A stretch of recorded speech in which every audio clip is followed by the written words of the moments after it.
안녕하세요, 꿀벌입니다. 오늘도 시작에 앞서서 구독자님들 소중한 슈퍼챗 후원 정말 감사드립니다. 어제 제가 댓글에서 본 건 아니고 좀 그렇게 말한다는 걸 전해 듣고 좀 속상해서 영상에서 찡찡했는데 이제 많은 분들의 응원을 듣고 괜찮아졌습니다. 앞으로도 제 채널의 정체성을 잘 유지해서 좋은 분석 이어나가도록 하겠습니다. 이 시작에 앞서서 구독과 좋아요 한 번씩만 눌러주시면 정말 감사드리겠습니다. 앞으로도 열심히 하겠습니다. 자, 그러면 미국 주식 차트와의 대화를 시작할게요. 자, 지금 보시는 것은 나스닥 선물의 4시간봉입니다.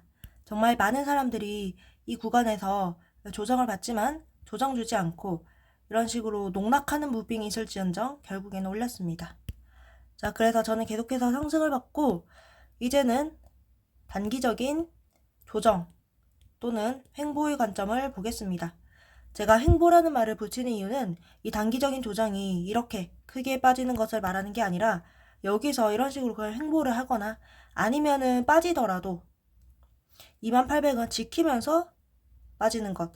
최악의 경우로는 2400이 근처까지 올 수 있지만 적어도 2400은 지키는 것. 이렇게 세 가지의 경우입니다. 저는 이 단기적인 횡보의 가능성 가장 높게 봅니다. 그래서 오늘은 이 21,000이라는 저항이 있는데요. 이 저항을 바로 넘어준다면 가장 좋습니다. 그렇게 된다면 이 21,150을 도전하고 21,150을 뚫은 뒤부터는 신고가에 가게 됩니다. 그런데 조정이 나오더라도 2800만 지킨다면 아무런 문제가 없고 더 내려오더라도 2420만 지킨다면 전체적인 상승에 문제가 없습니다. 지금 이것이 이 반등이요. 여기에 대해서 이렇게 반등화를 주고 빠지는 것인지 아니면은 조정이 여기서 딱 마무리가 된 다음에 새로운 임펄스 상승이 시작되는 것인지 의견이 분분한데 저는 임펄스 상승으로 생각하겠습니다. 그리고 요즘 미국장에서 느끼는 거는 이 프리장에서 매수를 정말 하지 말자는 겁니다. 애프터장에서 그냥 새벽에 상쾌한 기분으로 하는 게 하루의 시작에도 좋고 그리고 프리장에서 이런 무빙을 많이 보여주더라고요. 프리장에서는 상승하는 척 하다가 애프터장에서는 본장에서는 내려버리고 결국에는 뭐지 하고 자고 일어나면 다시금 올려놓고 갈수록 나스닥 접근하기가 좀 어려워지고 있습니다. 자, 그래서 이것을 바탕으로 TQQQ를 본다면요. 스탑라인은 변함이 없습니다. 이게 정확히 81이란 값이라기보다는 그 주변을 좀 생각해 주시면 되고요. 여전히 81의 저항 그리고 77의 이 스탑라인이 있습니다. 그리고 최종적인 스탑라인은 74이고요. 74만 지켜준다면 문제가 없다. TQQQ 또한 단기적인 조정, 횡보가 나오더라도 이 77은 지켜주고 가는 게 가장 좋습니다. 자, 그 다음에는 속술인데요. 속술의 경우에 보시면은 이 30에서 또다시 큰 저항이 나왔습니다. 그리고 제가 설정했던 이 28.3이라는 값도 한 번에 깼어요. 그래서 보시면은 이 값을 깨고 나니까 지금 보면 여기가 저항으로 변한 거 보이시죠? 그리고 정확히 27.3이라는 값을 딱 지지를 받고 약간 반등해서 마무리해준 모양인데요. 사실 속수를 그렇게 나쁘지 않게 봅니다. 왜냐하면 이 부분 지켜줬으니까요. 그래서 속수의 경우에는 여기만 이 매물대만 지켜준다면요. 다시 상승하는 데는 아무런 문제가 없습니다. 여전히 속술 26.3이 단기적인 저항이라는 저점이라는 뷰를 유지할 것이며 이제 지금 속술의 다음 목표값은 다시 30이 됩니다. 제가 이런 식으로 저항 자리를 잡는 게요. 이게 그냥 여러 가지로 활용을 할 수 있는데 예를 들어서 제가 저항을 잡은 다음에 저항을 한 이 정도 가격점에서 잡았거든요.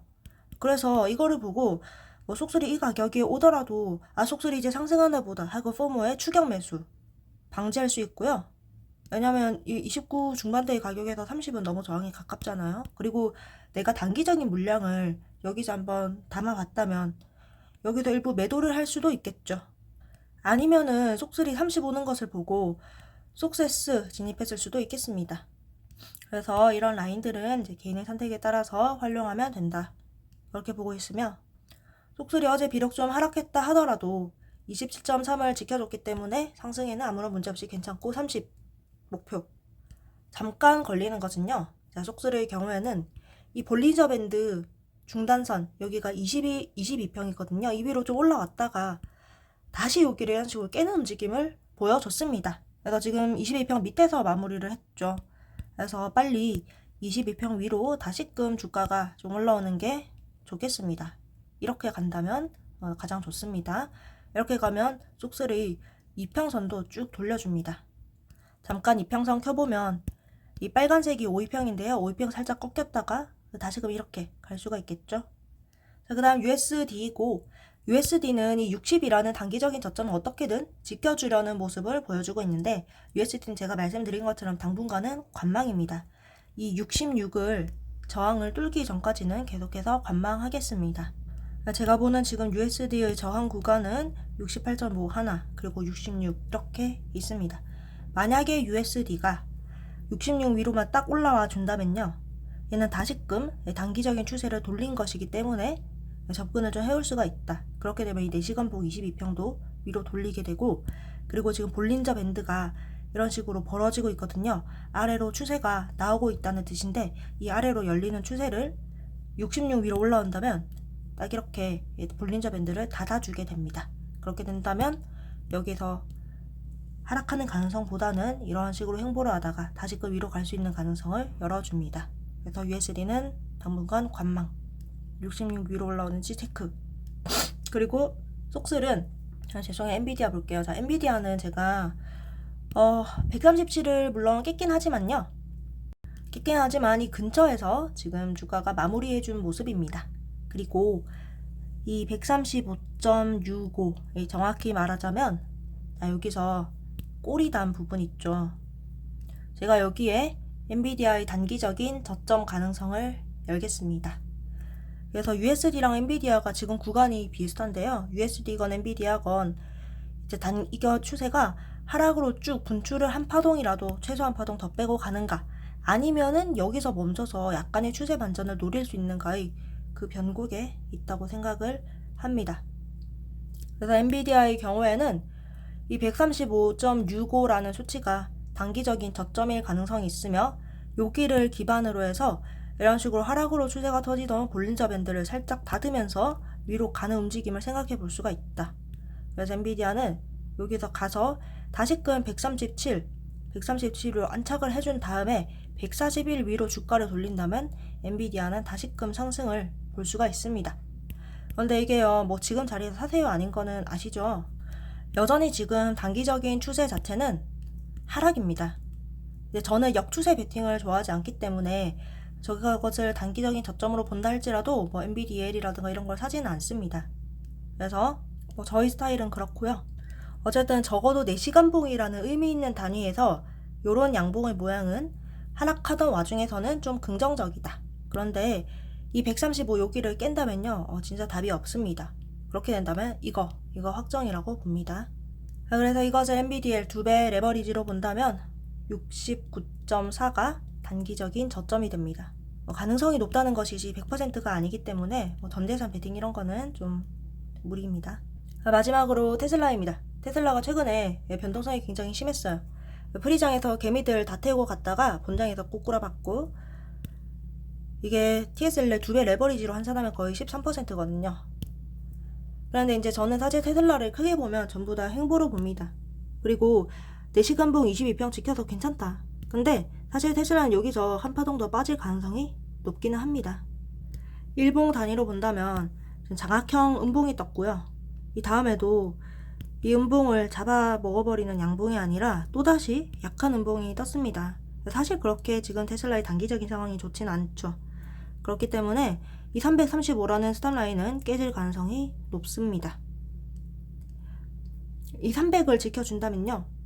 잠깐만 찍다가 끊겨가지고 자 다시 정리를 하자면 이 335라는 수치는 깨질 가능성이 높습니다. 1차 스탑라인은 깨질 가능성이 높다. 왜냐하면 이전의 봉이 너무 안 좋았기 때문이다. 그러나 320을 지켜준다면 이 단기적인 상승에는 아무런 문제가 없으며 이게 설마 깨진다고 할지라도 여기 300을 지켜준다면 대세의 상승에는 아무런 문제가 없습니다. 괜찮습니다. 그래서 테슬라의 뭐 추가 매수라던가 이런 애매한 부분에서의 추격 매수는 상당히 계좌에 손해를 끼칠 수가 있습니다. 사실 저라면 여기서도 안 받을 것 같아요. 이게 좀 너무 별로라서. 테슬라의 저항은 362로 수정을 좀 하겠습니다. 그리고 이거 2배 레버리지 TSL로 보면 값이 이제 저번에 잡아놨던 라인이랑 거의 같습니다. 확인하면 여기 이렇게 세 군데가 됩니다. 그래서 오늘의 요약입니다. 자, 나스닥 선물의 경우에는 이제부터는 제가 이 단기적인 저항, 그래서 여기 따라서 횡보의 가능성 혹은 단기적인 하락의 가능성을 좀 보겠습니다. 가장 중요한 것은 그 2400을 지키는 겁니다. 2400만 지킨다면 괜찮습니다. 그리고 2800 지키면 가장 좋습니다. TQQQ는 전과 동일합니다. 단기적인 저항 가능성. 그리고 자, 쏙슬이요. 30 저항을 맞고 내려왔긴 했는데 뭐 괜찮습니다. 27.3을 지켰기 때문에 괜찮아요. 근데 이거 깨면 조심해야 됩니다. 그래서 다시금 쏙슬의 단기 목표값은 30이 되었습니다. 이 저항 받고 다시 쭉 내려왔으니까요. USD는 당분간 관망입니다. 관망이고 뭐 하락해서도 단기 저점 지킨 건 괜찮다. 단기적인 저항 66 하나 추가했고요. 엔비디아의 경우에도 당분간 관망이긴 한데 엔비디아에서는 이 135.6의 단기 저점이 가능성을 열겠습니다. 이것을 NVDA로 본다면 69.4입니다. 마지막 테슬라는 그냥 고점에서 횡보하는 중이다. 335 1차 스탑라인은 깨질 가능성이 높다. 이 320도 사실 단기적으로는 추세 이탈이거든요. 그리고 300 깨면은 정말 조심해야 되지만 300만 지키면 괜찮다. 네, 그렇습니다. 오늘도 긴 영상 시청해주셔서 정말 감사드립니다. 도움이 되셨다면 구독, 좋아요, 댓글 한 번씩 부탁드립니다. 그리고 그러면 다음에 또 만나요. 뿅!